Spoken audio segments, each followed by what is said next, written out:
about you for at least the past couple of weeks, saying like, when is he coming back? When is he coming back? Oh yeah, you put the earphones on. Okay. Oh, big time. I did. Okay, first are we going right now? We're on live We're live right now. now. I was walking by the window here. You know, when I usually come in, that's my Right, my your routine. routine. My routine, Yeah. exactly right.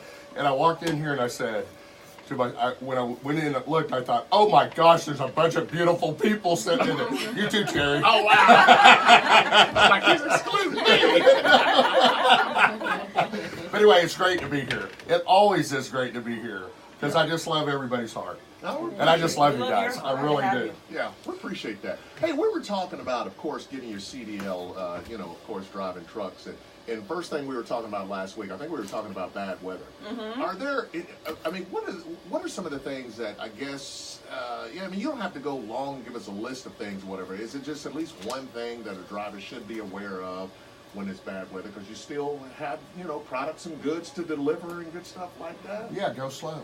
We talked about that Yes, we did. too. Oh, yeah, big time. You know what? We do a safety course when Yeah. you come into our class, and which is really pretty unique. Here in Oklahoma, DPS requires any trucking school to have 30 hours classroom work. Yeah. As far as I know, all the other schools, they'll do a permit Yeah. class, and we do not do the permit class because you can do that on your own. We will help you with tutoring, absolutely, because it's important, but we have a little safety course that we put you through, and it's for those 30 hours, and we can literally give a certification along with the 160-hour certification for a safety certification if trucking companies require that for their insurance purposes. So it's a that is a big deal. But inside of that, we'll put you through some of those things when weather's bad, and some of the things that you need to look for, and where trouble's coming from. Yeah. That's good. So really, the reality is when you're gonna pull a truck out off of our yard for the very first time, you're already going to be a better driver because you're going to know what to look for. Right. But yeah, bad weather. If bad weather comes in tomorrow, we have people that are learning to drive a truck. We're very cautious with that. My insurance is extremely high. I can imagine. And but the reality is we're not going to put anybody else's life in jeopardy with that. So we're real cautious about it. But a lot when you get your CDL and you go to a trucking company, okay, they're going to have a they're going to put you through an orientation where you're actually driving with a truck with somebody that's been doing it for a while, and a lot of times they'll call that an instructor, inside of the trucking company. But if you're going to do a lot of driving across the country or in the Rockies or with snow, with ice and that kind of thing, you're going to get training with that company also. I have a question about Yeah. fog. I've noticed that a lot of the semi-truck drivers, they don't slow down when it's foggy. Like in dense fog, several times I'm like, oh, I can barely see, and I'll slow down and I'll just see them coming really quick. Are they not supposed to slow down? Do they have better lights than everybody else? They've got a lower level of lights, but they also got a lot better view than Okay. you do. A lot of times when we're sitting low, we're looking up into the fog. Yeah. And there's more fog the higher you get. Yeah. So, yeah, they're not going to, it's just like you being a truck driver. If you can't see, you're going to go slow. Yeah. So obviously they can see. They're at a better vantage point to do that. Yeah. So, but that's a wonderful question. Yeah. I'm always scared about it. I got another question, and I know this is probably one of the things that you do have to deal with, and I guess every student, every person is different. Even teaching my kids how to drive a car, and I have a '63 Impala, and the number one thing that my kids say is, "Dad, this car is so big, I can't get used to it." How do you deal with depth perception? Because when you're driving a rig so big, you just have to know where you are from the front all the way to the back, and with your mirrors or whatever. And I know, is that hard to teach? Because if they don't get that, that's something that they have to understand is the depth perception, right? The length of the vehicle. Absolutely. Well, here's the deal. Either you have it or you don't. Yeah. In some cases. Yeah. Some cases. Okay, but it's kind of like this. Years ago, when Excursion first came out, Oh, yes. Okay, think about excursion. Yeah. Okay, and then think about, the Suburban was already out. Yeah. Yeah. And so I had a lot of little kids. Yeah. And we had a Suburban. And this excursion comes out, and I go down and I bring this brand new excursion up in my driveway, and my wife gets into it. And those excursions, the Fords at that time, that base was built more off of a bigger truck, like a wheat truck or something. So the turning radius was a lot wider, and the thing was just harder to handle, and it just appeared bigger. Yeah. You know? And so my wife gets in there and she drives it down the street, and she comes back and she goes, "I'm not driving this." And I said, "Honey, we get a great deal on this thing, and it's big, You're like me. and all that." And I'm like, I want this thing, you know. And she goes, "Well, you can have it. You're driving it." But here's my point. My point is, just like in a Suburban, when we start driving something and we're driving it, we get pretty used to it. Right. Yeah. So, but on your question about how do they teach that? I'll tell you what, it's crazy, because the first time I grew up on a ranch. My dad was a rancher.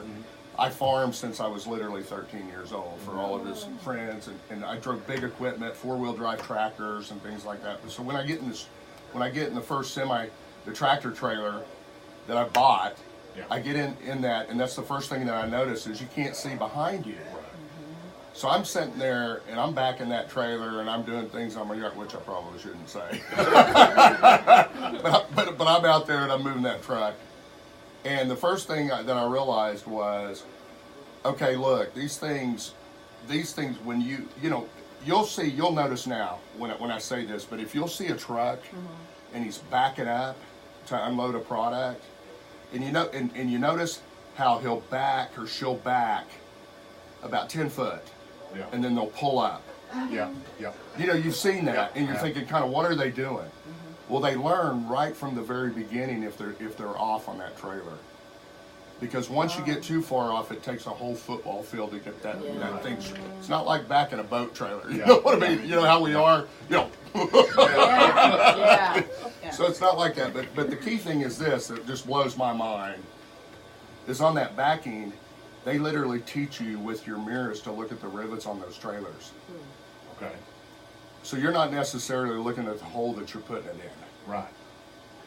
You're looking at that trailer, and you're making sure that trailer's straight and it's going to places that you want to. Just like on the turns on a 90, or your straight back, or your parallels, you know what I mean, or your offsets. You're really, the technique to do, and you're looking at that trailer for those certain positions, just like a parallel park on your car. If you don't set your car up in position, and you don't turn when you personally are even with that back bumper, you know what I'm saying?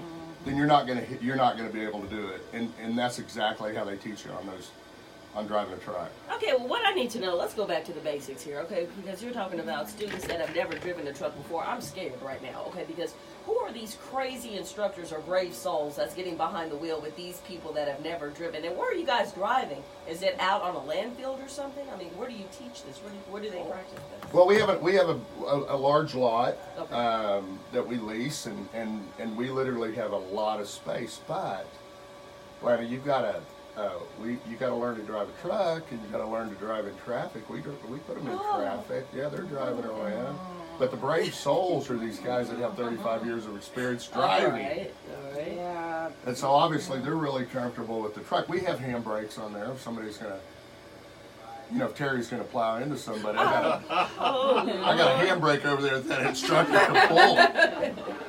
Because I get it, fella. We're aggressive. But correct me if I'm wrong, because I heard that CDLU is the only training school in the state that offers the simulators. Yeah, we do, and I'm gonna be real frank about that, because here's the reality to it. We don't use it a lot, but it is to overcome fear.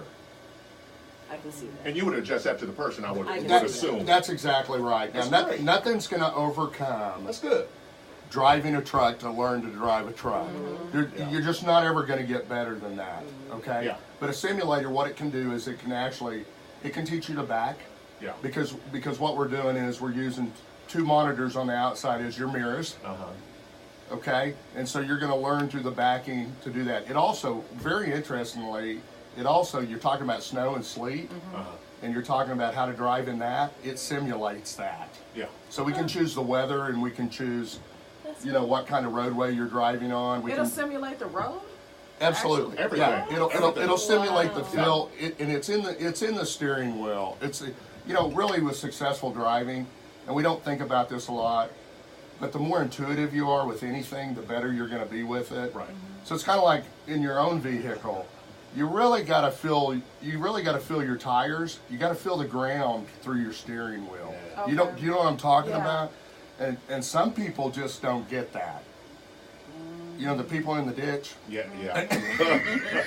Uh-oh. I mean, I got a funny story about that, but it'll be way too long. So we'll save that till next time. No. So how long are the courses? The course they're 160 hours. Okay. And here's the thing. Look, in the trucking industry, you have to have experience. Yeah. You got to have experience to get hired. The reason why is literally that your insurance is so expensive in the trucking industry that it's like your 16-year-old son. That you get him a Camaro, Terry. Yeah. And if you put that under his name, what's your insurance going to It's be? going to kill me. It's going to be like a house note. That's exactly right. And so it's all about safety. That's literally what it's about. So when you're a truck driver, okay, you literally have a record that follows you, and companies put in your record, and they can put comments about what kind of employee you are Really? and all kinds of things like that. Yeah, but if you can drive for a year without wrecking a truck, everybody and their dog will want you to come to work for them. Yeah. I mean, because you have experience of being safe. And those hours that is required to get your CDL, Yeah. through CDL University, that's going to work in your benefit. Yeah, because it's equivalent to 6 months experience. That's good. So when you come out of a school, then you have experience driving. So what we've seen is a shift in this last year because of the shortage in truck drivers, is because the shortage of truck drivers are companies that usually require 2 or a year, 2 years to a year of experience. They're hiring right out of our school. The hat that I have on right now, this company, they love our students. And previously, they've always needed a couple of years experience. Now, how does that work? Now, with CDL University, you already have a working relationship with companies, and you've probably thrown them a few apples, and now they're spreading the word to other companies. So therefore, you're kind of like a liaison with these companies when people go through the program. Yeah, here's how it works, Terry, and that's a fantastic question, and I'm very glad that you asked that, because that's the power of what we do at CDL University. Most schools, major trucking companies come to them, and they say, what can we help you with, so that we can get students from you? Yeah. We don't do that. We don't partner with any large trucking company. Here's the philosophy. You're an adult, you got a family, you're looking to make a living, you go to work wherever you want to go to work. Yeah. So what we do is, we have a great relationship with all the major trucking companies. You know why? Because our product's good. Because our students are better. And our students are better because our curriculum's better. And our process is better, and our discipline's better. So when our students go down to DPS to literally get their license, to get their CDL license, if DPS didn't know that our students were from our school, they'd know that they were from our school because of the way our students drive. That's good. Now, it's just the truth. It's not boastful or anything like that. It's just the truth. So these companies are coming around, to understand if you've got a good training program, you're going to get people that are a little bit better, kind of above the notch, that are going to be more prepared, and that's what we try to do in our program. Let me tell you this, we're starting a Class B program partnering with the Lisi at the first of this year. Really? Absolutely. That's huge. Yeah, it is big. Yeah. And it's big because we're doing it for Delisi. And so our curriculum is going to be tied to what Delisi needs for their people, to the skills and abilities that they need to have that's more directed to them. Yeah. So those are the kind of things that we're looking for. If I'm going to partner with a company, then